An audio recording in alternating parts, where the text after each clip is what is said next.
Hello, we are the Lemon Birds, team 11029M. We are Liam McAuliffe, Patrick Mitchell, Katie Mock, myself, Austin White, and Noah Siegel. Are they two different companies? And we are doing our STEM research project on why people study in harsh environments and why do people send robots under the Antarctic ice instead of doing that research. So we believe that the research under the Antarctic ice is very beneficial to our entire world because it can detect changes in the waters, which can help us plan on how to prevent and stop climate change and the sea levels rising. And this can only be done with the combined use of science and robotics.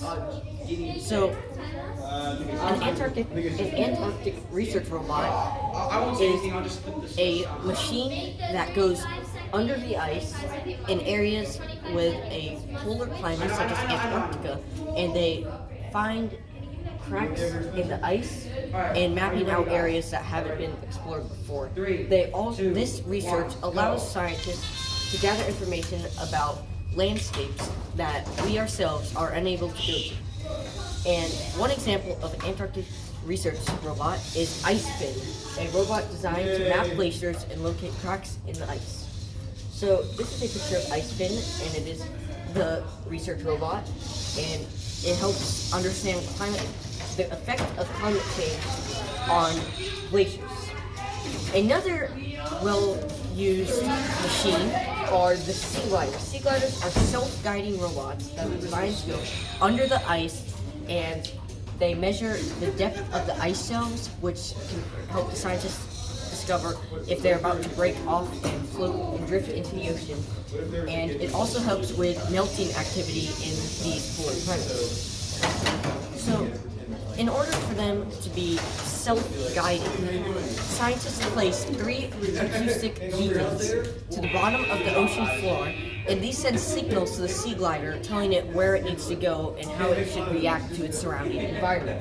And the Apex boats, 4 of them, are put on the surface to determine the tops of ice caps. These machines, such as the sea gliders and IceFin, can go where places where divers cannot go, and they can map out glaciers when we ourselves cannot, and to determine the water and the melting at a faster rate. One of the main points of this experiment is the interaction with the ocean. So, knowing the temperature of the ocean helps scientists react to changes in the environment appropriate and how to plan them to counter. This includes climate change as well as sea level rise.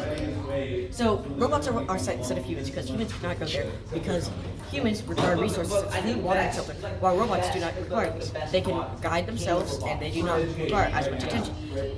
Humans also need more resources, and robots use less resources than humans. And there's very harsh weather that humans cannot survive without very extensive precautions, and robots do not need it. Science and robotics are both needed in order to do this research because science is needed to analyze the data that is collected by the robotics used to collect the data. Robotics enhances the science behind this, and there would not be any science without robotics. So our conclusion is that throughout this project we have learned that robotics is needed for science to take place in the research under the Antarctic ice. This has been our STEM research project. Thank you for listening.